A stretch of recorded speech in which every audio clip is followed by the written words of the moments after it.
The previous day had worn grey-brown by twilight. The rainfall so heavy it filled the sunken garden near halfway. Dark birds had bathed there, dipping their wings, then holding still, their beaks turned to me as I passed. My mood had been grim, wrought by last night's sleeplessness, and into this bruising twilight I came, seeking the comfort of my own particular preferences among the alleys and street lamps of the city in the night.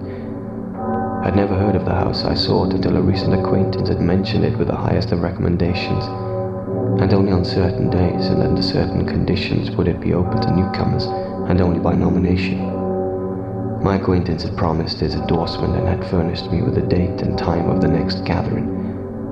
It had never occurred to me that the strange manner of our initial meeting, a shadowed corner, so many mutual interests, a glass or two of a strange, sickly, sweet iron tinctured draught, indicated anything other than the brief twinklings of serendipity. At least not until now. Now I understand, of course, chance had no hand in it, only design, engraving me in this ancient fresco that holds only the hope of retribution. Signs and portents.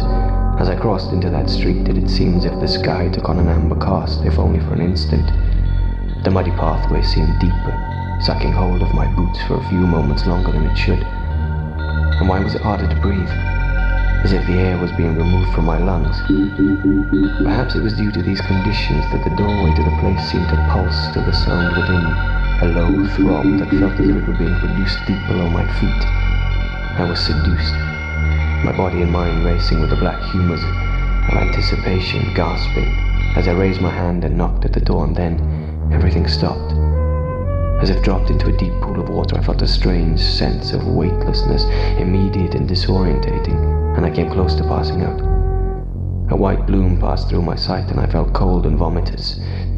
These sensations were as nothing, though, to what now followed.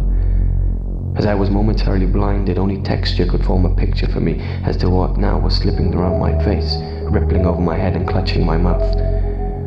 I know only of two similar beings in the biological world that as example could intimate the sensation I experienced, the tentacle of the octopus, or the so-called foot of the slug.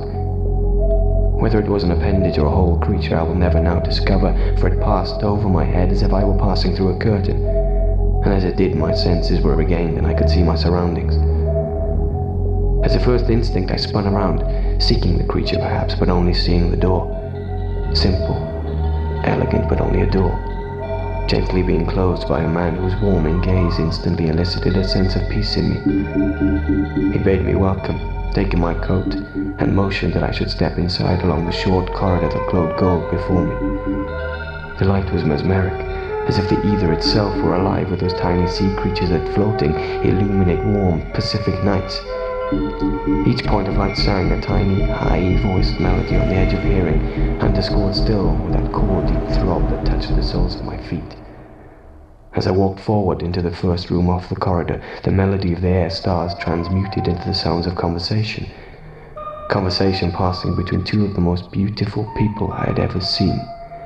Their faces shone with the light of the aurora borealis, and their bodies were carved from philosopher's stone. They stood, taller than human, proud and noble, their feet not quite touching the floor, and they were bejeweled, mysterious, love-exultant, and all they said was, "Look at me," with no hint of caprice or arrogance, although demanding because it was right, because it was all I should do. I knew that they had made everything, and they had chosen me to know, to see them, to be initiated, and perhaps enlightened, and then... But this was not now my thoughts as I partook of them, drawn in and lost, wandering for untold time, passing until I began to return to sense. Circles were drawn upon the air like blood, which stung my eyes, darker, still darker, enrobed in clouds which took root in my very pores, their tendrils snaking through my veins to my heart. The sound.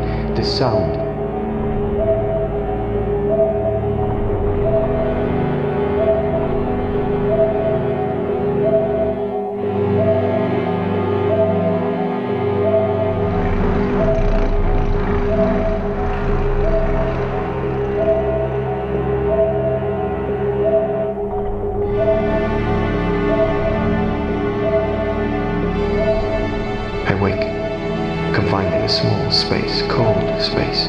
The door pulls open with a little force, and I take my first step, knowing why. knowing what they can do and what I must.